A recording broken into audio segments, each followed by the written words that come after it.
Oh, it's working. Well, we'll just go early.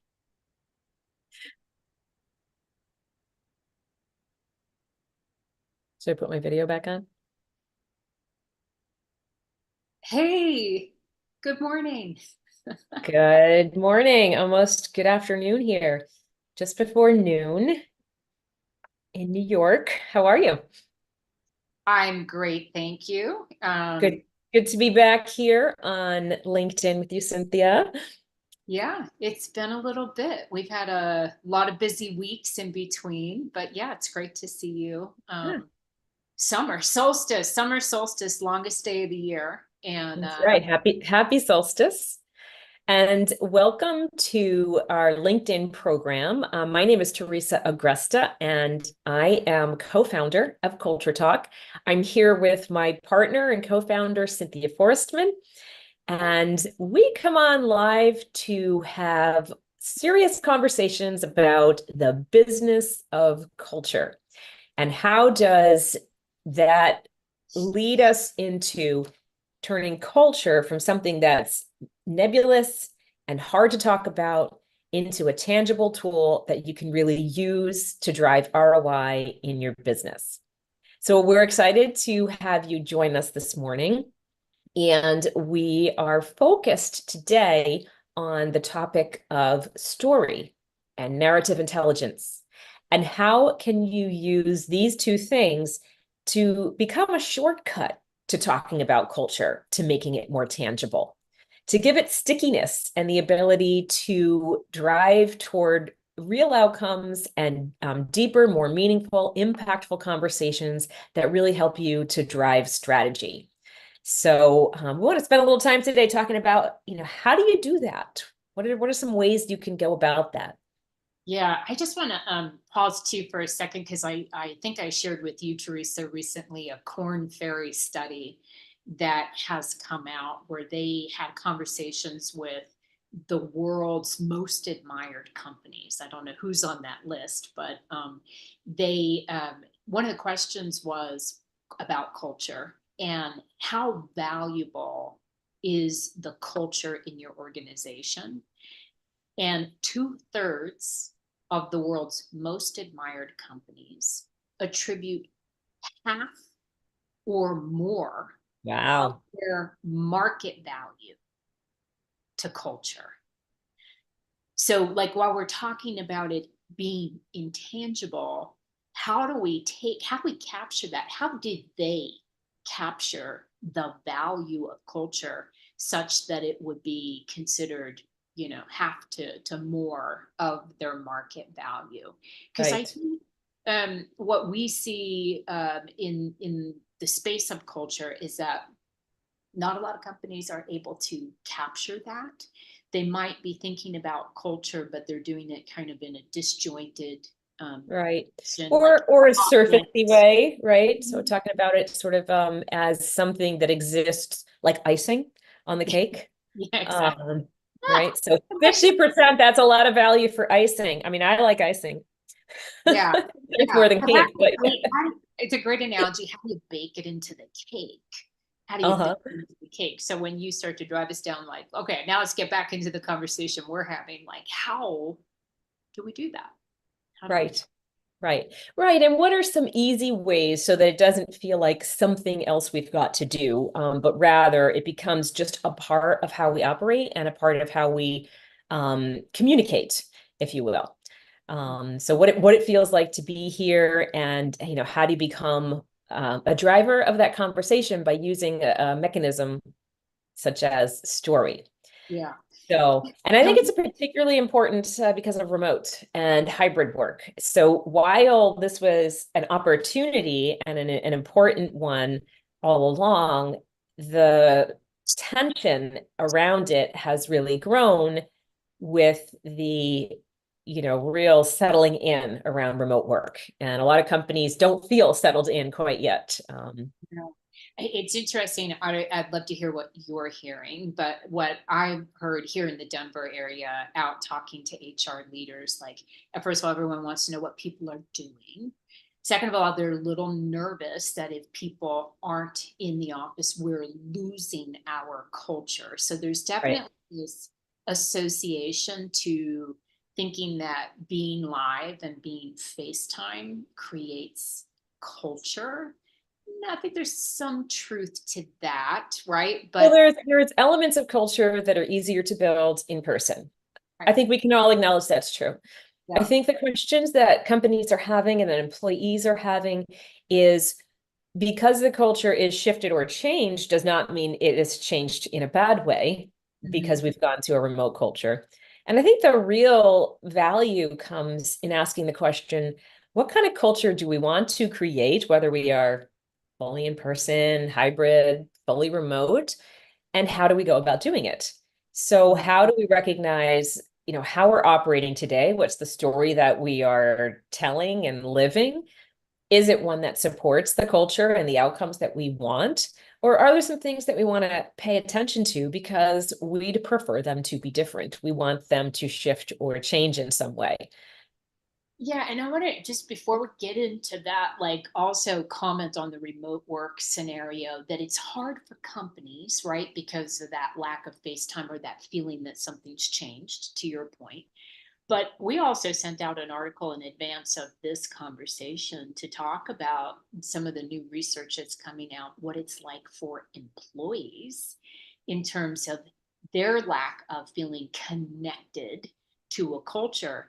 And the Wall Street Journal article that we shared, and we can drop it in the comments again. What was so fascinating to me about that is it's not, just the remote people that are feeling lonely. We have all kinds of indicators that the American worker, and I'm sure the same is true in other countries struggling with Right. this, is that the American worker is reporting that they are lonely, that they are isolated. But it is not just the remote workers, it's the people Right. in the office. So something about that dynamic coming through pandemic, changes in work, technology, how we work, the digital nature of things Right. has created this sense of isolation. So as we get into this, I want to talk also like culture is not just face to face, like how do we connect? Right. Right. And I think that we often talk about culture as being chemistry. And what I was really hearing when you were looking at all of the inputs into and all the changes that are impacting our cultures is that it is like an equation. Yeah.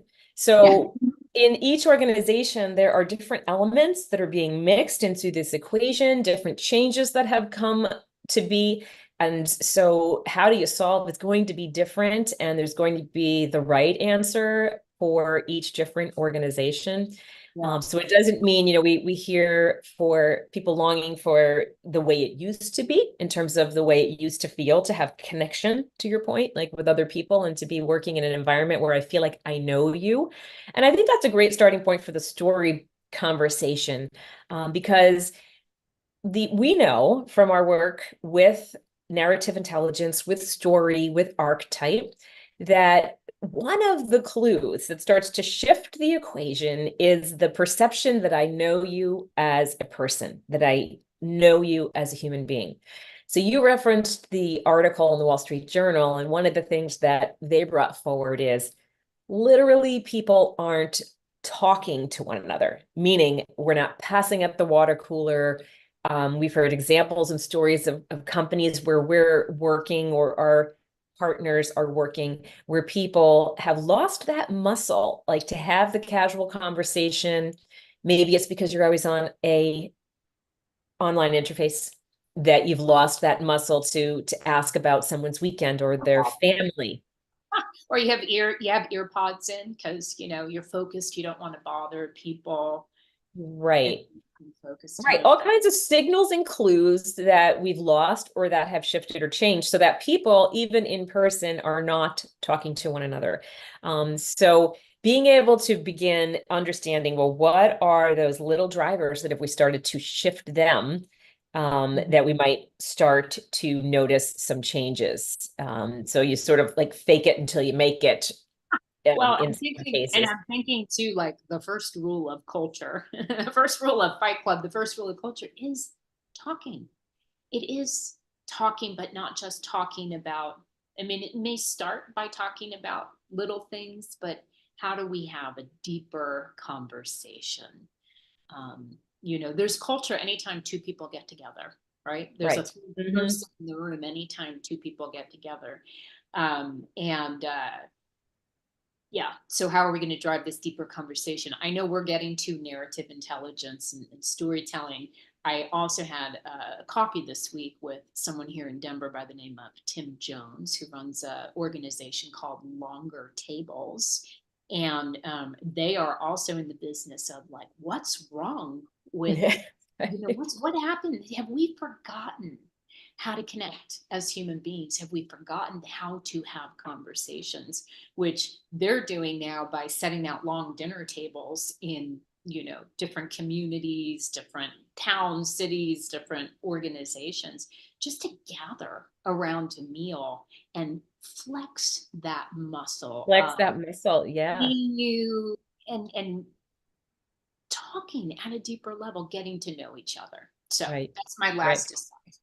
Okay. All right. So what are some of the ways that we know that this works really well? And so I think it's important as a frame of reference, if you are new to this conversation or you're not familiar with Culture Talk, the framework that we use to get people talking and to really exercise the storytelling ability that human beings share is archetype.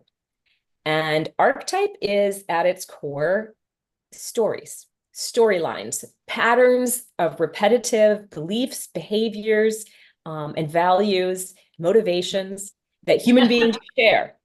And because we share these common storylines, we recognize them. It's like a shortcut. So I can quickly talk to you and share something from an archetypal perspective that then you will be able to internalize and create meaning.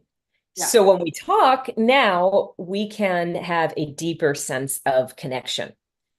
So, I mean, I was going to say that earlier, the Wall Street Journal article referenced, we're not even doing the casual passing talk, and that would be a better place than not talking. Right. And the opportunity with archetype and story patterns is literally, we can go much deeper and more impactful if we use this mechanism to tap into story. So what's my story? What's my point of view? How did I come to this point of view? Maybe on a particular topic. And I love your example of longer tables because I know that they actually set topics out to get people into a conversation, give them some prompts and some clues. But when we see people come through the lens of story, they feel personally connected to what they share. And it's And like, when I hear you from that place of personal connection, I can never unhear what you said. I can never uninternalize, um, the depth with which you shared something, and it's sticky. it's such a human, right? It's like how we are wired, that literally when I am seen through my story, I feel safe. I feel safe to get a little bit more vulnerable, to open up.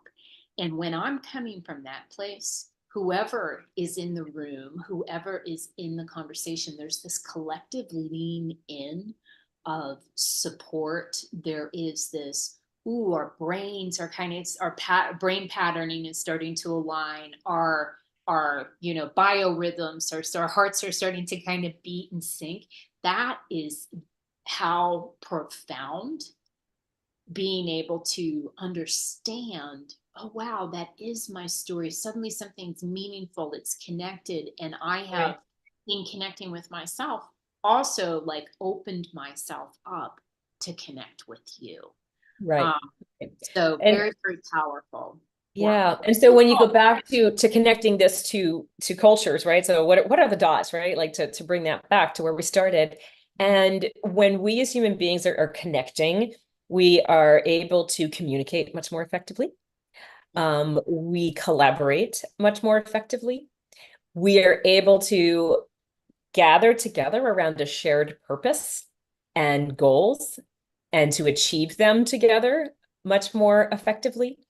And so the ROI of connecting human beings quickly and effectively drives the bottom line. It literally is a tool that we can use in our businesses. And that's why, when you say Korn Ferry says the most successful businesses attribute 50% of their value to culture, those are the ways in which it happens. And so it's simple construct, but disregard your own peril. No, it's not rocket science, and I do think we Right. overcomplicate it. But I also, as we get into sharing a little bit more about the archetype storylines in particular, because this is just a mechanism for getting into story and using it. But it's not rocket science, but it does help to have a framework that everybody can buy into. So instead of just saying, Theresa, tell me a great story about yourself, Right. we're kind of giving you like a lane, right? Right. So in the system we use, Process, a quick process, right?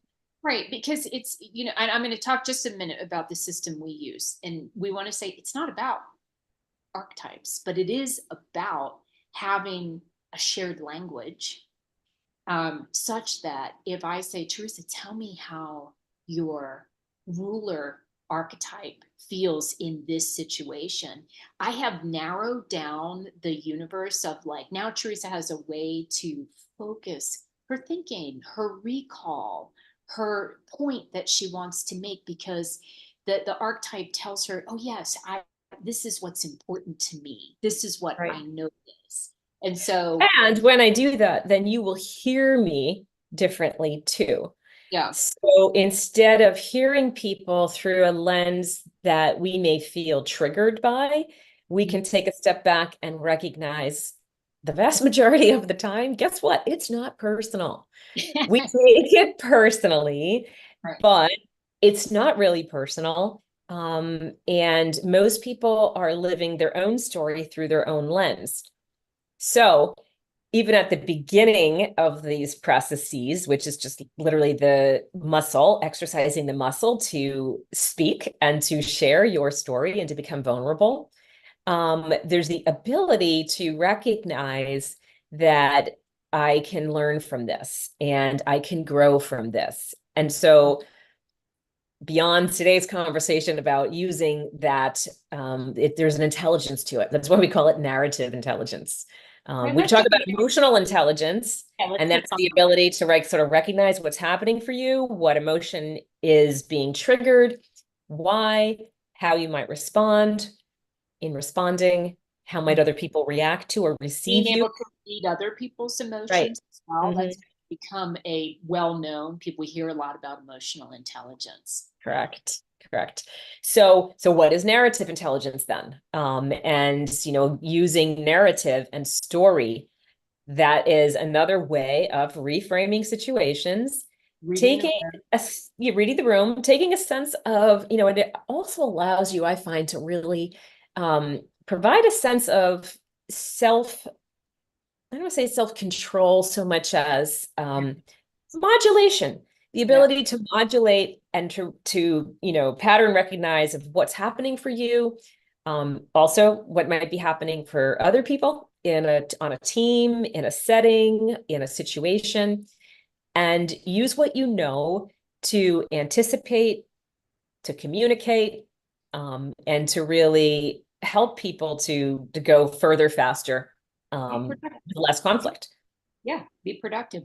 I want to point out that the term narrative intelligence comes from the work of Dr. Carol Pearson, who is also the author of the 12 archetype framework that we use at Culture Talk. And we're going to share two things, I think, as what this conversation continues. One, how do you develop it? And two, so what? Now what? What can I do? Some So what? specific Right. examples of like, if I develop this skill we call narrative intelligence. But I just wanted to shout out to Carol for really pioneering some of these ideas about Yeah. how powerful story can be. Mhm. So In terms of how we do it at Culture Talk, we've mentioned archetypes in the framework we use. There are 12 archetype patterns in our framework, and we do have assessment tools that measure those patterns in individuals, on teams, and even across an entire organization. So that would be like a step that people would take as an assessment. But what's more exciting is the second step. Uh-huh. In the second step, what we are inviting people to do is to go, this is how I scored on the assessment. How do I experience these archetypes, these story patterns in my life? Where do they come from? What happened when I was 5 or 10 or 15 or at school or in high school or in my first job? What was the setting points of these? Like, how can I start to understand myself? That is the beginning of narrative intelligence, is beginning not to get your results on an assessment, but to internalize, oh, I resonate with that pattern. So for Right. me, for example, one of my top patterns is creator. Creator is a meaning maker, right? Very attached to how things look and feel and sound and come together, that they're meaningful. And I can see that pattern over the course of my life. Right. Right. And so being able to self-identify, and then it's fascinating to hear when you get into a group setting of people who are, learning about these patterns and validating their patterns, how maybe your colleagues or people that you live closely with can see them too. And so it's kind of like peeling back the onion, but it was already there. Right. So the raw material of that story of who you are and how you show up and what you prefer and what you're motivated by. You notice. Yeah. Yeah, is all there. And so, that next layer then is having somebody reflect with you to hear you discover your story and to share their experiences of you, which is another whole aha. Right. That's the third step, right? We took an assessment. We did the work of sort of validating the pattern for ourselves. Now I'm inviting you to share your story with the rest of the group. And so back to that building culture, we have to talk. We have to share. We have to connect on deeper levels. And, as we understand our narrative, we can step into it and share it in a way that feels safe, Mm-hmm. Yeah. allows us to feel seen. And what we see in those kinds of experiences amongst teams is like, oh, wow, I had no idea. I had no idea. I Yeah, had, I love I love sort of hearing that on repeat. That's a phrase we hear a lot. yeah. Wow. Right. And the other thing is I learned more about my colleagues in the last 3 hours than I have in years of working together. So the quickness with which it happens is really amazing. And it is a real gift, Yeah. and so why wait years? Why wait years to know the people that you're working with? Yeah, and combined with the depth at which people suddenly feel comfortable sharing their story. So if we go Mhm. back to how we framed this whole thing, remote work, hybrid work, changes in culture, we're lonely. We are feeling isolated. How can you facilitate these opportunities for people to share story? Because that is what develops the muscle of connecting, of human connection. And uh, and now we've got this new way to think about story in terms of narrative intelligence. So what is the ROI? Because we love ROI, especially here in the US, but what is that ROI of once I do know my story? What can I Right. do? Let's talk about Right, this. right, right. Like how would we like leverage our narrative intelligence we've worked so hard to get? Yeah. So, I mean, I think we are all familiar with conflict, Okay, let's start and with conflict. It's a good one. workplaces are places where conflict can sometimes stew and brew. And, over time, we may get more rooted in our story about the conflict, No. not really have an opportunity to hear somebody else's story about the conflict or understand the ways in which they are seeing things. And yet, reframing using the archetype storylines offers another shortcut, the ability to understand to express my point of view without Right. blaming, and to listen without finger pointing, and to hear why we are maybe passing each other like ships in the night and how we could come together. Yeah. So imagine a conflict in your work setting, or one that's spoken or unfortunately goes unspoken. Right. Which is often. Sometimes these stew and brew unspoken for long periods of time. What is that doing to your productivity, to the efficiency of the team, to the sense of connection? You know, when we're not talking to one another and now we're walking away with assumptions. So the ability to resolve conflict quickly using story is one of the ways that, you know, we see it removing barriers to success for your Yeah. teams. Can we give like a quick example, Theresa? I'm thinking like, oh, let's do revolutionary ruler, like conflict. Oh, okay. You know, Narrative. make this up. So, all right. So revolutionaries, their primary view is to see and identify what they believe is not working, and the willingness to take the risks and to break down the structures that they feel need to go. Yep. So a ruler might find themselves in conflict with a revolutionary when the revolutionary acts without discussing it, when the revolutionary breaks rules, which you can imagine right at the core is against the ruler's view on how life works. And so here we have two very different life views.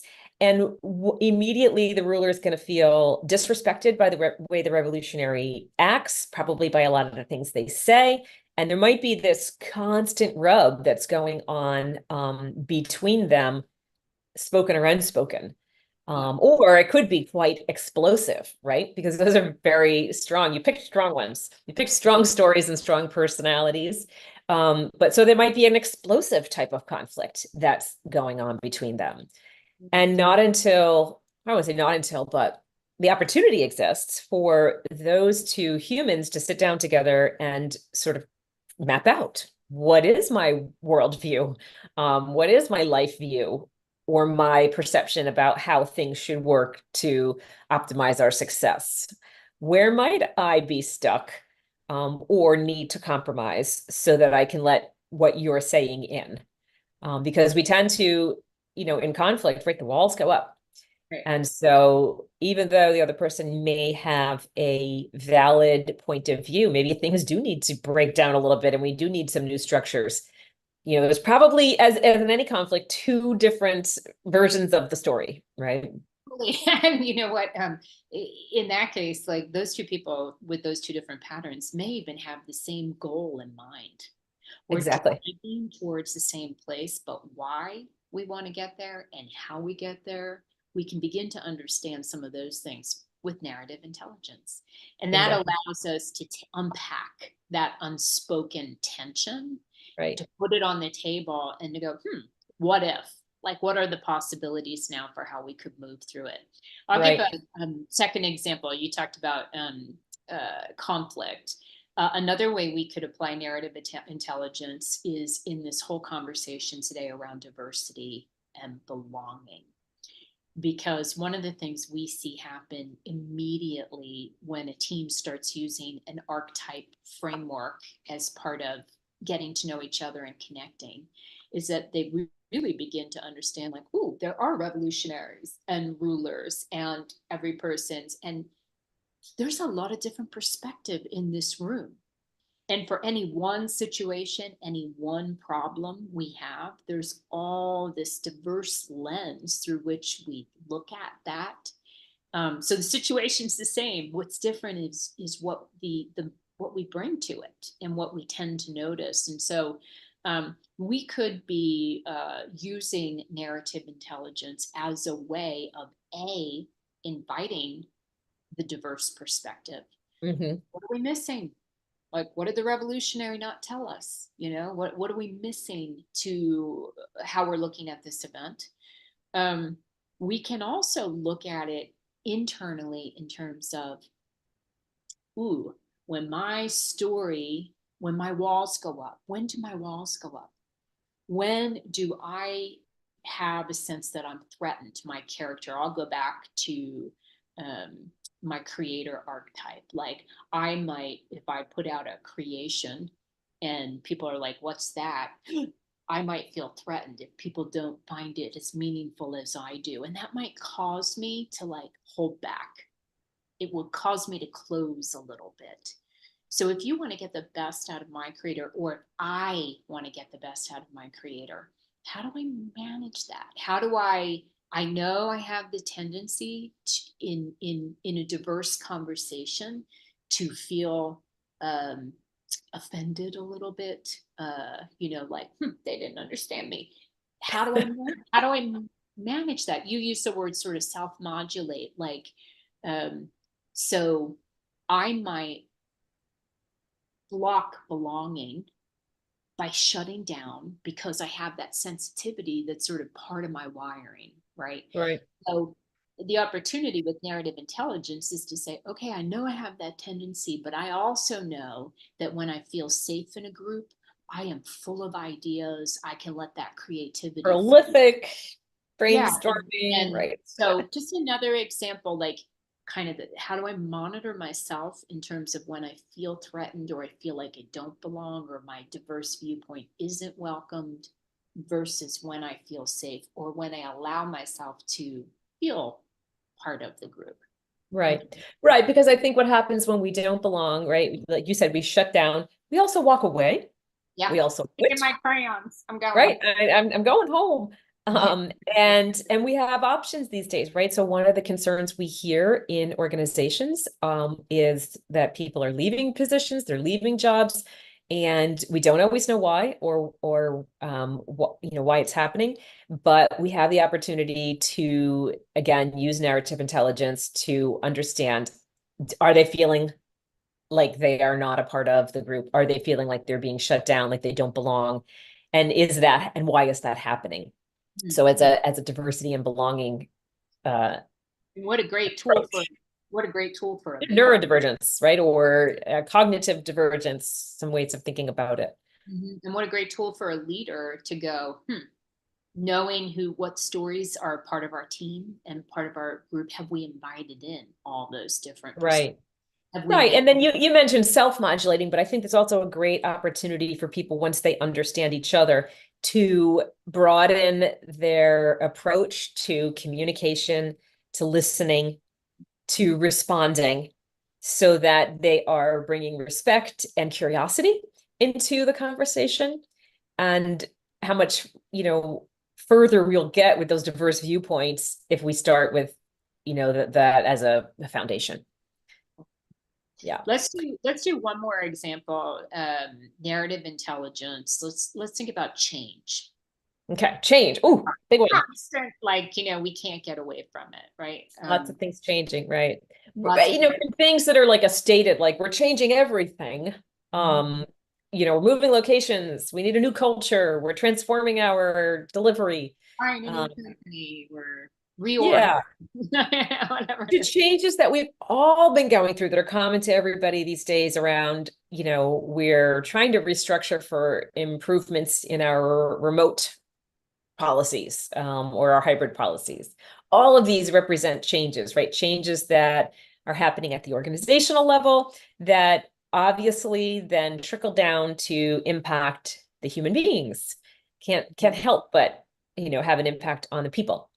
So I think that back to the whole foundation of self-awareness, understanding what my story is, what my triggers are, and sometimes, and I think we always get concerned about change being a negative, even the ability to recognize this change actually works for me. These are the ways in which my strengths are going to shine in this new environment. So being able to see change as not only a difficult transition, but also an opportunity. Because when we look at and we use narrative intelligence and story and archetype in particular, we have a continuum. So there's a strength and there's a shadow that shows up. So when we think about the things that get triggered, we're usually talking about the shadows.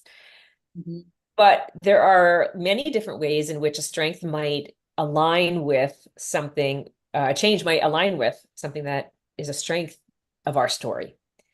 Totally. Um, And I would add to that that some stories are kind of like change ready.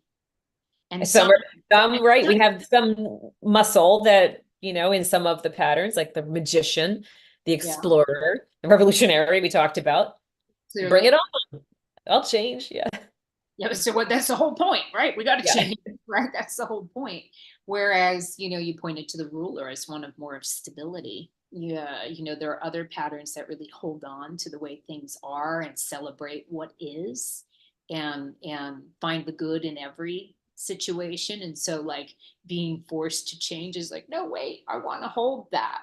I want to stay here. Mhm. And so it's Attachments. Yes. there's that that willingness. I mean, this is such an important use of narrative intelligence for organizations, because to your point, we're changing all the time. How do we bring people along? How do people begin to recognize, ooh, I find this about that change triggering? How can I Right. get in? How can I use my narrative intelligence to reframe what's happening and to find out, how can I handle that? How can, Yeah. How do I get to the other side what do I successfully, need? Yeah, what do I winning? need to be Yes. successful in that change is another way that we can use narrative intelligence. Right. And what I love, even listening to the different ways here, is, it takes learning your own patterns and other people's patterns one time to then be able to apply it on repeat for all these different types of situations that we as human beings in organizations bump into. So, I mean, it's taking us a long way from a silent office or a remote office or loneliness and isolation. you know, remembering, reminding us, learning, relearning how to use our innate human intelligence, right? In this AI world. Let's tap Yeah. into some of that human intelligence about how we're wired to connect and what it feels like when we share story. um, I think we're wrapping up here and coming to a close. You are welcome, if you've enjoyed this conversation, to share it, to jump in, to reach out to Theresa or I to talk further about this work and how you might use this work in your remote work world. With your team, we do have a number of experiences that we have, people who are practiced in delivering this work could come and work with your team if that's an interest to you.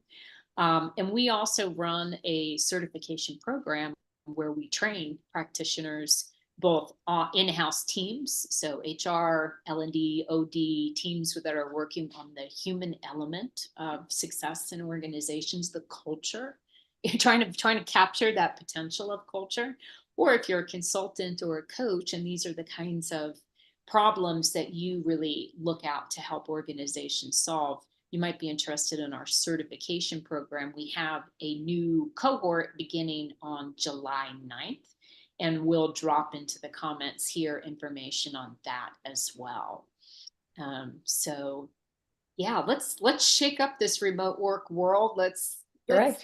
get Let's people take down some connect. walls and connect some human beings. Let's connect. Yeah, Yeah. let's talk, and let's talk at a deeper level. That's what we can do with narrative intelligence. So thank you for joining, or if you listened in later, love to hear your thoughts. Enjoy the heat dome, Theresa. I'm loving it. Okay. Can't wait to jump in the lake. Okay. All right. Take care. Bye.